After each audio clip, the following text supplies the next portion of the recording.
Share মার্কেটের নাম শুনলেই তো একটা বড়ানি কাজ করে, তাই না? বিশেষ করে ইন্ট্রাডে ট্রেডিং। তো এই যে দ্রুত গতির জগৎ, এখানে মোমেন্টাম ট্রেডিং কিন্তু দারুণ একটা কৌশল হতে পারে। আজকের এই আলোচনায় আমরা ঠিক এটাই দেখব, কিভাবে একটা সঠিক টুল ব্যবহার করে লাভজনক স্টকগুলো খুঁজে বের করা যায়। আচ্ছা, একটা কথা ভাবুন তো, লাইভ মার্কেট চলছে হাজার হাজার স্টক, দাম উঠছে নামছে। এই বিশাল সমুদ্রের মধ্যে থেকে কোনটা লাভজনক হবে সেটা খুঁজে বের করা কি সহজ? এটাই তো সবচেয়ে বড় চ্যালেঞ্জ, তাই না? তবে চিন্তা নেই, এর একটা বেশ কার্যকর সমাধান কিন্তু আছে। বাজার যখন দেখুন একেবারে রোলার কোস্টারের মতো ওঠানামা করে, তখন কিছু ট্রেডার আছেন যারা মাস বা বছরের জন্য অপেক্ষা করেন না। তারা চান কয়েক ঘন্টার মধ্যেই লাভটা ঘরে তুলতে। কিন্তু আসল চ্যালেঞ্জটা হলো হাজার হাজার স্টকের মধ্যে থেকে সেই সঠিক স্টকটা খুঁজে বের করা। আজকের আলোচনায় আমরা ঠিক এই বিষয়টা নিয়েই কথা বলবো। আমাদের হাতে একটা বেশ ইন্টারেস্টিং গাইড এসেছে, যেখানে ইন্ট্রাডে মোমেন্টাম ট্রেডিং নামে একটা কৌশলের কথা বলা হয়েছে। হ্যাঁ, একদম ঠিক বলেছেন। এই কৌশলটার মূল ভিত্তি হল গতি। মানে বাজারে চলতি হাওয়াটা কোন দিকে বইছে সেটা বোঝা। আজকের আলোচনায় আমরা এই গাইডের গভীরে গিয়ে দেখব যে এই কৌশলটা আসলে কি, কিভাবে বাজারের এই গতিটাকে ধরা যায়, আর সবচেয়ে বড় কথা, একটা স্ক্রিনার টুল কিভাবে এই কাজটাকে অনেক সহজ করে দিতে পারে। চলুন তাহলে শুরু করা যাক। আচ্ছা, প্রথমেই যদি একটু সহজ করে বুঝি, এই যে আমরা বলছি ইন্ট্রাডে মোমেন্টাম, জিনিসটা আসলে কি? এটা কি শুধু দামের দ্রুত ওঠানামা, নাকি এর পেছনে আরও কিছু আছে? দেখুন, সহজ কথায় যদি বলি, এটা এমন একটা ট্রেডিং কৌশল যেখানে একদিনের মধ্যেই, মানে একদিনের ট্রেডিং সেশনের মধ্যে স্টকের দামের যে আকস্মিক আর শক্তিশালী পরিবর্তন, সেখান থেকে লাভ করার চেষ্টা করা হয়। এখানে দীর্ঘমেয়াদী বিনিয়োগের মতো কোম্পানির লাভ লোকসান বা ভবিষ্যৎ পরিকল্পনা নিয়ে অত মাথা ঘামানো হয় না। পুরো ফোকাসটাই থাকে বর্তমানের ওপর। এই মুহূর্তে কোন স্টকে সবচেয়ে বেশি অ্যাকশন হচ্ছে, সেখানেই সুযোগ খোঁজা হয়। কিন্তু একটা স্টক যা হয়তো বেশ শান্তভাবেই চলছিল, হঠাৎ করে সেটার মধ্যে এত গতি আসে কোত্থেকে? এর পেছনের চালিকা শক্তিগুলো কি? চমৎকার প্রশ্ন।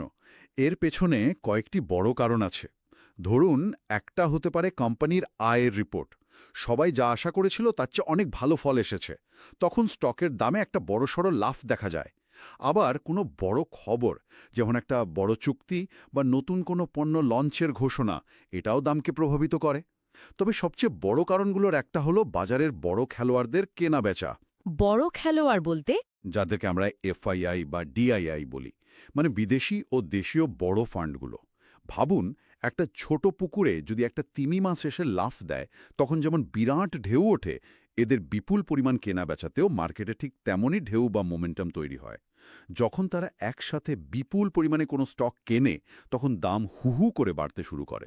ও আচ্ছা, তার মোমেন্টাম ট্রেডাররা আসলে এই বড় খেলোয়াড়দের তৈরি করার ঢেউটাকেই কাজে লাগানোর চেষ্টা করে। দাম যখন দ্রুত বাড়ছে, তখন সেই চলন্ত ট্রেনে উঠে পড়া, আবার যখন কমতে শুরু করে তখন নেমে যাওয়া। কিন্তু এই ঢেউটা আসছে কিনা বা ট্রেনটা আসলেই চলছে কিনা, সেটা বোঝার উপায় কি? শুধু দামের ওঠানামা দেখেই কি সিদ্ধান্ত নেওয়া হয়? না, না, শুধু দামের চার্ট দেখলে তো অনেক ভুল সিগন্যাল আসতে পারে।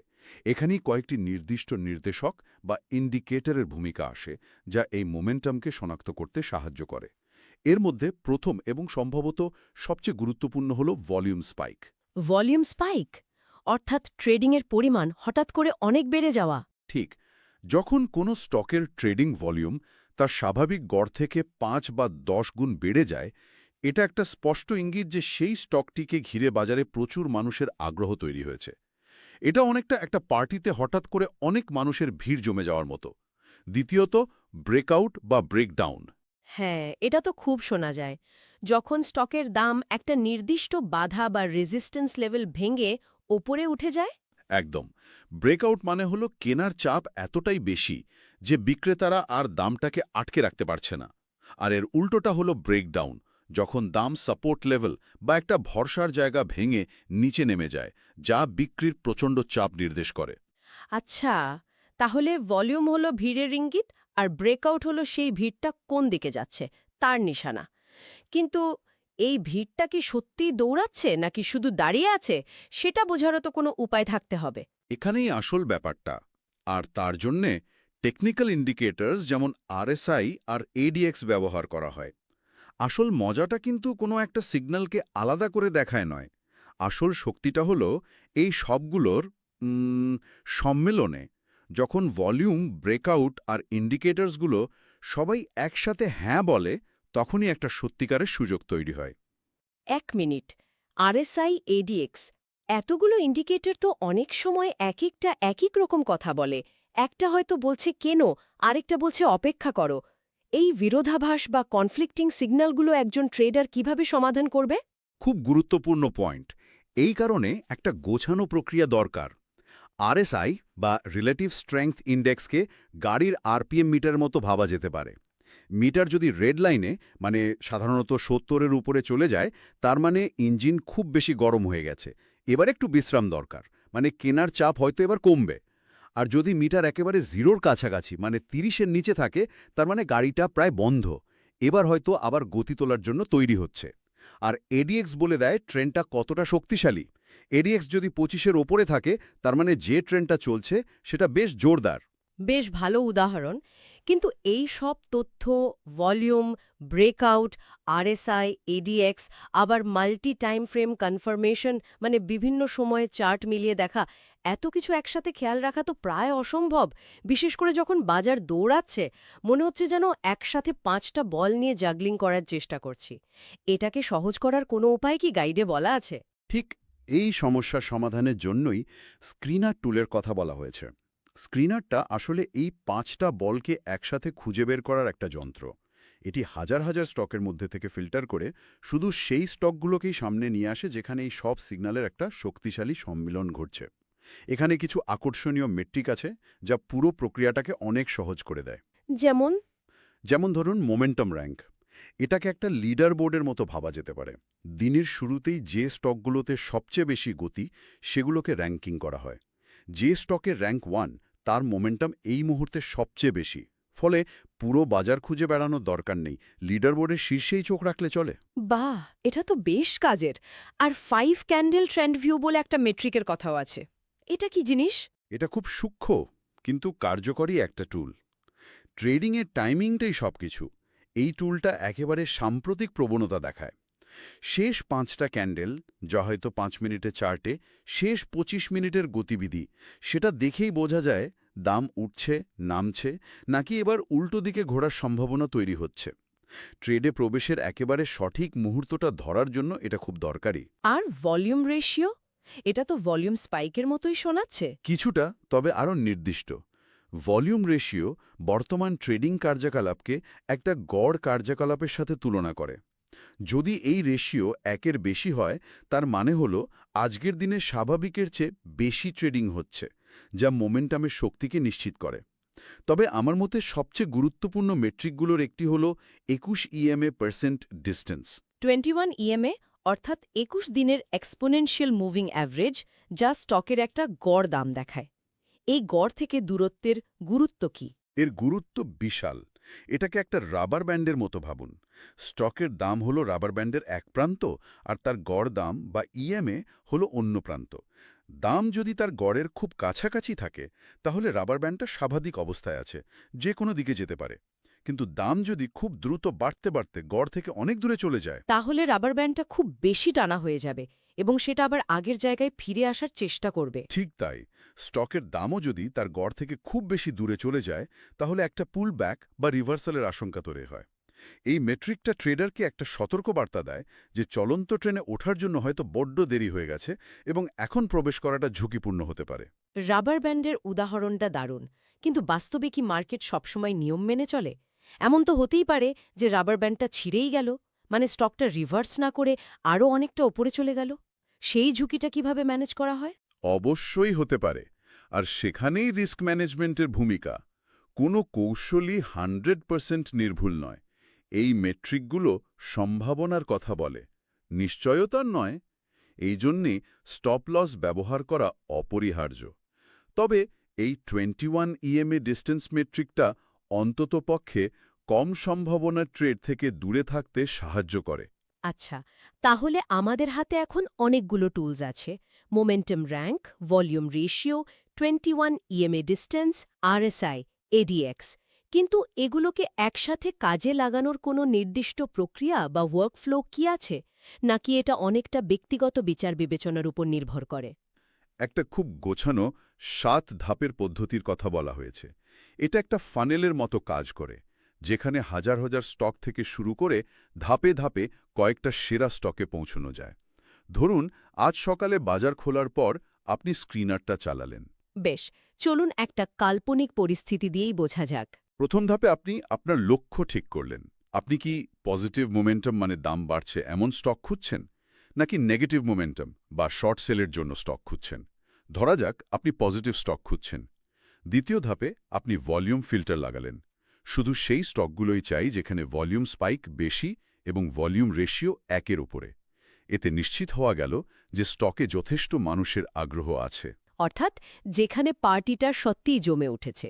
বেশ, এরপর? তৃতীয় ধাপে আপনি মোমেন্টাম র্যাঙ্ক অনুযায়ী স্টকগুলো সাজিয়ে নিলেন। এতে সবচেয়ে শক্তিশালী মোমেন্টামের স্টকগুলো তালিকার শীর্ষে চলে এলো। চতুর্থ ধাপে ওই নির্বাচিত স্টকগুলোর 21 ইএম-এর ডিস্টেন্স দেখলেন। আমাদের সেই রাবার ব্যান্ডটা, যেগুলোর দাম গড় থেকে খুব বেশি দূরে চলে গেছে, সেগুলোকে আপাতত তালিকা থেকে বাদ দিলেন। মানে যে রাবার ব্যান্ডটা বেশি টানা হয়ে গেছে সেটা থেকে দূরে থাকা। যৌক্তিক। পঞ্চম ধাপে কি হবে? পঞ্চম ধাপে আরএসআই এবং এডিএক্স দিয়ে সিগন্যালটা আরও একবার যাচাই করে নিলেন। দেখলেন আরএসআই যেন চরম ওভারবট জোনে, যেমন ৮০ বা ৯০-এর উপরে না থাকে, আর এডিএক্স যেন একটা শক্তিশালী ট্রেন্ড মানে ২৫-এর উপরে নির্দেশ করে। ষষ্ঠ ধাপে মাল্টি টাইম ফ্রেম চার্ট দেখলেন। শুধু ৫ মিনিটের চার্টে ভরসা না করে ১৫ মিনিট বা ১ ঘন্টার চার্টেও একবার দেখে নিলেন যে ট্রেন্ডটা সত্যি শক্তিশালী কিনা। এবং সবশেষে ট্রেডে প্রবেশের মুহূর্ত। একদম। সপ্তম বা শেষ ধাপে 5 ক্যান্ডেল ট্রেন্ড ভিউ দেখে ট্রেডে প্রবেশের একেবারে সঠিক সময়টা খুঁজে বের করলেন। এই পুরো প্রক্রিয়াটা আপনাকে হাজার হাজার স্টক থেকে মাত্র কয়েকটি উচ্চ সম্ভাবনাময় স্টকে নিয়ে আসে, এবং পুরোটাই ডেটার উপর ভিত্তি করে, অনুমানের ওপর নয়। এই পুরো প্রক্রিয়াটা শুনলে মনে হচ্ছে এটা একটা সুশৃঙ্খল পদ্ধতি, যা আবেগের বশে হুট করে সিদ্ধান্ত নেওয়া থেকে বিরত রাখতে পারে। কিন্তু এই কৌশলটা কাদের জন্য সবচেয়ে বেশি উপযোগী? এটা কি সবার জন্য? মূলত যারা খুব স্বল্প সময়ের জন্য ট্রেড করেন, তাদের জন্য এটি সবচেয়ে বেশি কার্যকর। যেমন স্কাল্পার, যারা কয়েক মিনিট বা সেকেন্ডের জন্য ট্রেড ধরে রাখে, এবং ডে ট্রেডার, যারা দিনের মধ্যেই তাদের পজিশন ক্লোজ করে দেয়। তবে অন্যরাও এটা ব্যবহার করতে পারেন। যেমন একজন সুইং ট্রেডার হয়তো কয়েক দিনের জন্য পজিশন নিতে চান, কিন্তু তিনি ইন্ট্রাডে পুলব্যাকের সময় একটা ভালো এন্ট্রি পয়েন্ট খোঁজার জন্য এই টুল ব্যবহার করতে পারেন। আর এর প্রধান সুবিধাগুলো কি? কেন একজন ট্রেডার গতানুগতিক পদ্ধতির বদলে এই ধরনের একটি টুল ব্যবহার করবে? প্রথম এবং প্রধান সুবিধা হল রিয়েল টাইম ডেটা, যা ইন্ট্রাডে ট্রেডিংয়ের জন্য নিঃশ্বাসের মতো। দ্বিতীয়ত, এটি বাজারের অপ্রয়োজনীয় তথ্য বা নয়েজ বাদ দিয়ে শুধু দরকারি তথ্যের উপর ফোকাস করতে সাহায্য করে। এতে সময় বাঁচে এবং সিদ্ধান্ত নেওয়ার চাপ কমে। আর সবচেয়ে বড় সুবিধা হল এটি কাস্টমাইজ করা যায়। তার মানে এটা এক মাপের জামা নয় যা সবাইকে পরতে হবে। নিজের কৌশল অনুযায়ী ফিল্টারগুলোকে সাজিয়ে নেওয়া যায়। একদমই তাই। আর এআই ভিত্তিক মোমেন্টাম স্কোরিং এবং মাল্টি টাইম ফ্রেম ভিজুয়াল চার্টের মতো কিছু আধুনিক সুবিধাও রয়েছে। এই সব মিলিয়ে এই স্ক্রিনারটি একজন ট্রেডারকে অন্যদের থেকে এগিয়ে থাকার একটা বড় সুযোগ বা এজ দেয়। তাহলে পুরো আলোচনার সারমর্ম করলে দাঁড়ায় যে ইন্ট্রাডে মোমেন্টাম ট্রেডিং হলো একটা দ্রুতগতির খেলা, আর এর জন্য তৈরি স্ক্রিনারগুলো হলো সেই খেলার জন্য একটা অত্যাধুনিক টুলবক্স। এটা ভলিউম, র্যাঙ্ক এবং বিভিন্ন ইন্ডিকেটরের সম্মেলন ঘটিয়ে সঠিক স্টক খুঁজে বের করার প্রক্রিয়াটিকে অনেক সহজ ও ডেটা নির্ভর করে তোলে। একদম। এটা দীর্ঘমেয়াদী বিনিয়োগের দর্শন থেকে সম্পূর্ণ ভিন্ন। দীর্ঘমেয়াদী বিনিয়োগে কোম্পানির ভবিষ্যৎ দেখা হয়, কিন্তু এখানে বর্তমানের বাজারের মনোভাব বা সেন্টিমেন্টকে গুরুত্ব দেওয়া হয়। এটা একটা বিশেষ কাজের জন্য তৈরি একটা বিশেষায়িত টুল, অনেকটা একজন সার্জনের স্ক্যালপেলের মতো, যা দিয়ে খুব সূক্ষ্ম কাজ করা হয়। এখানে একটা বিষয় আমার মাথায় ঘুরছে। আমরা আলোচনার শুরুতে বলেছিলাম যে প্রাতিষ্ঠানিক বা বড় বিনিয়োগকারীদের কেনাবেচা মোমেন্টামের একটা বড় কারণ। এখন প্রশ্ন হল, এই ধরনের কৌশল ব্যবহার করে একজন সাধারণ রিটেল ট্রেডের কি আসলে ওই বড় মাছ বা প্রাতিষ্ঠানিক বিনিয়োগকারীদের পদক্ষেপ অনুসরণ করার চেষ্টা করছে, নাকি সে বাজারের সম্মিলিত সেন্টিমেন্ট বা মনোভাবকে কাজে লাগাচ্ছে? এ দুয়ের মধ্যে পার্থক্যটা ঠিক কোথায়?